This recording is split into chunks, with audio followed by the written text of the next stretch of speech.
My opinion, Montez has changed. He's learned, he's changed, but he's a 250-pound man that hits like a dynamite. I mean, it's like hitting by a cement truck. And that's the way he's going to play. That's just the way he plays. He's got great hip explosion. That's why the player he is. He's got great hip explosion. The dynamics of his body are such that he's like getting hit by a 300-pound person. We're joined by Rob Parker. Welcome, Rob. What's happening? Good morning, everybody. So, Rob, the Bengals have had several discipline issues during Marvin Lewis's time as head coach. How much pressure should he be under this year? He should be under enormous pressure. In fact, if they don't make the playoffs and win a playoff game, Marvin Lewis should be fired by the Cincinnati Bengals. I hate to tell you this, but that's been said like for 6 or 7 straight years. You're absolutely right. And Skip, you know what? I worked in Cincinnati. You know that. The Cincinnati Enquirer. How old are you, 73? You spent 20 years at the Detroit paper and 15 in Cincinnati? I didn't stay there 15, but I was the first black writer who ever covered the Reds. Well, you 80-year-old journalist. You could be the first black in a lot of things. But when I was in Cincinnati, I always looked at both the Reds and the Bengals as being run like a mom and pop store. That they were just not usual, right? Family owned, and none of the decisions made sense sometimes. And you would say that's why, because there's no corporate structure. It's just somebody making an opinion. And Marvin Lewis, for whatever reason, has been able to escape. He is the Houdini of the NFL, and we're not only just talking about on the field, but off the field as well. They've had nothing but issues, a lot of arrests, a lot of problems there. And I don't want to say it's been out of control since Marvin Lewis took over there, but their pregame meal consists of sodium-free bread. I knew this was coming. Yeah, I get it. Sodium-free bacon, a mugshot, which is suitable for framing, and handcuffs, personalized. That's how bad it's been in Cincinnati. Wow. And it's so bad on the postseason for Marvin Lewis, you might as well call him the WOT, the worst of all time. Really? He's 0-7 in the postseason. He's 0-7. And I just can't see any other coach sticking around. When you look at everything that's been there, it makes no sense. And Mike Brown, for whatever reason, he's cool with it. He is. And Marvin Marvin Lewis, he's not only the owner, he's the GM. Right, so he's he everything. runs the whole show. So I don't get it. I just think that at some point, and you're right, I've said it a few times. You have. Other people have said it. Other people have said it. It makes no sense why he's still there. And if they don't get something happen, I'm talking about not making the playoffs, which they didn't make last year, they need to win a playoff game. Marvin Lewis is not under much pressure. You know why, Skip? No. Marvin Lewis arrived in Cincinnati in 2003. How many years had it been since they made the playoffs before Marvin Lewis arrived? The last year they made the playoffs was 1990. So a 14-year span. The Cincinnati Bengals and one Shannon Sharpe are the exact same age, 49. They came into existence in 1968. They've been to the playoffs exactly 14 times. Okay, but they went hold to the Super Bowl twice, though. Two Super Bowls. They've been to the Super Bowl They twice. went to the playoffs 7 times in the first 35 years. They've gone to the playoffs 7 times in Marvin Lewis's 14 years. See, you said something very interesting, Skip. You said Mike Brown is the GM. Who signed Vontaze Burfict as a free agent? There's a reason why you was able to get him as a free agent. He has a history of this type of behavior going back to high school. Yep. He did it in college. Skip, they signed Adam Jones. Adam Jones was let go by Tennessee. Why, Skip? Disciplinary reasons. Yep. He was let go by the Cowboys, Skip, for what reason? Disciplinary reasons. So how do we know maybe Marvin wants to do something, but Marvin is in no position if Mike Brown... Why is he in no position, Shannon? I'm not going to buy that. If I'm the head coach and you're telling me that ownership is sending me bad boys and problems, and I gotta just stay there and take it? Yeah, you do. Yeah, you do. Okay, well, as a man, I wouldn't accept that. If I don't have a right to make decisions on some of the players who come in and put together. No. I don't have that. Then I wouldn't be the coach in Cincinnati. I don't care how long. Do you understand how valuable? There's 32 people I don't Marvin care. Lewis one of 32. Skip, you know how hard it is. And his reputation and is the African Americans, Rob, they don't get to get recycled. But you his talking about like he reputation is Bill what? Parcells. No, but with his reputation, he doesn't have any moral fiber to stand on. It's all about. I'm not holding. It's all about. It's all about. I'm not holding Marvin Lewis responsible for no grown-ass man continuously exhibiting this type of behavior. But it's not happening any place else in other situations. They're professionals.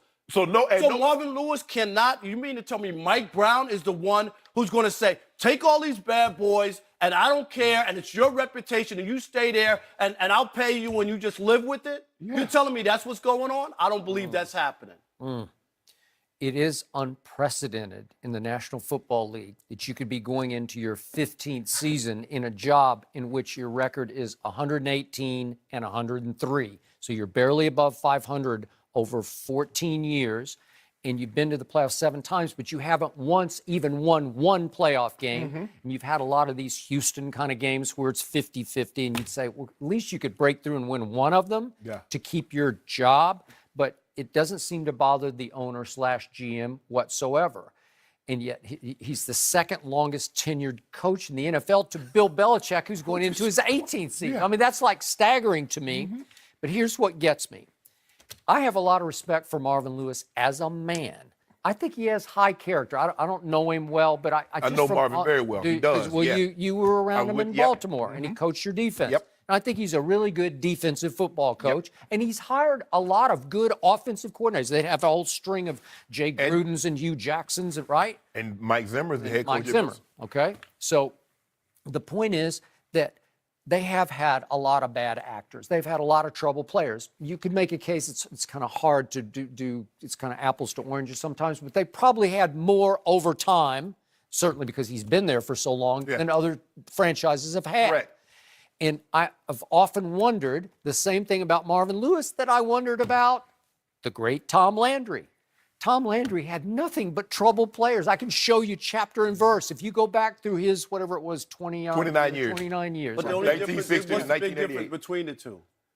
Tom Landry won. Okay, he won. He won. And he was perceived as God's coach because he was a big Fellowship of Christian Athletes guy. Okay, so, but I always wondered, why doesn't he rub off on those guys? Because the Cowboys had a whole police blotter under him of really, really bad actors. Don't get me started. But in this case, it's a lot of trouble players all the way to the newest one. Who took Joe Mixon in the middle of the second round? Cincinnati. And I had no problem with him getting drafted in the middle of the second round. I was fine with it. I thought he had paid his prices that he was asked to pay. But okay, so but it was, I guess it wasn't shocking, but it's like, what? Cincinnati did it again? They're going to take Joe Mixon? And by the way, he is really good, and he might just change their life this coming year. It was never about his ability to play football. No, it's not about his ability. I got it. But he is. There is risk involved, as there was risk involved with all these guys that we've listed. You start going in the laundry list. It's a long list. So I always ask, why didn't Tom Landry rub off on those guys? Why wouldn't he, the great and powerful Tom Landry, why couldn't he keep those guys in line a little better?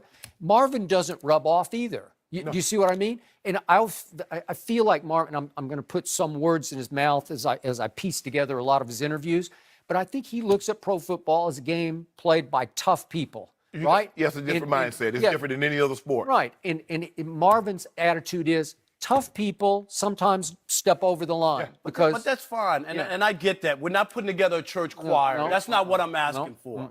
But I'm surprised that over and over again, and maybe it's karma. Maybe that's why Marvin Lewis will never win anything, and eventually be the woke and be out of football as a head coach for never winning a playoff game. That's all I'm saying. Can I ask you a question?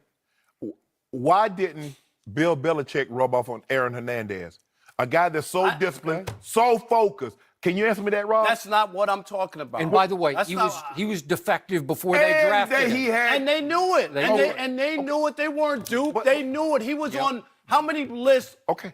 Going in. A lot of teams dropped how many teams red had flagged him. do not draft lists? Yes. Am I right? Okay, so it was not like they were shocked or surprised. But we almost make it seem, here's the thing. The problem that I have is that if we like a coach, if the players mess up, it's the players.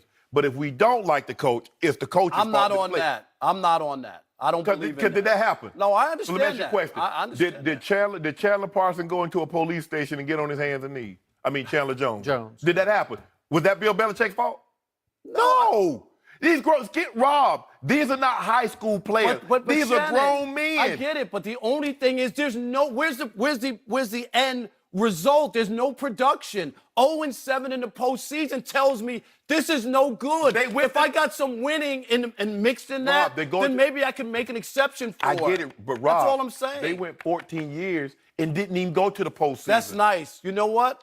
It's about once you get there, I don't want to talk about what happened before and how you didn't get there. All I know is since Marvin Lewis, they're 0-7. That's a franchise. You can laugh at it all you want. They've been to 2 Super Bowls. The Detroit Lions have never been to a Super Bowl. I could go through all these teams that have never been there. Rob, if you're hungry and if you haven't eaten in a while and somebody just gives you rice, are you going to complain? Yes, because where's the beef to go with okay, it? okay. Yeah. So to me, bottom line to this discussion, I think Cincinnati is going to be pretty good this year. Yeah. Maybe, I picked them to maybe go to very Super good. Bowl You did last year. year. That's a good point. Rob, we don't take your pick serious. Me and Skip like. don't think But bragging about that. if they lay an egg, if they have another, they had a few years back that 4-12 seed. If they have that kind of year, I don't see how Marvin could publicly survive the onslaught from the Bengals fans. I don't know. But cheap Mike Brown. We'll see. I don't know. Rob, thanks for joining us. Did Dak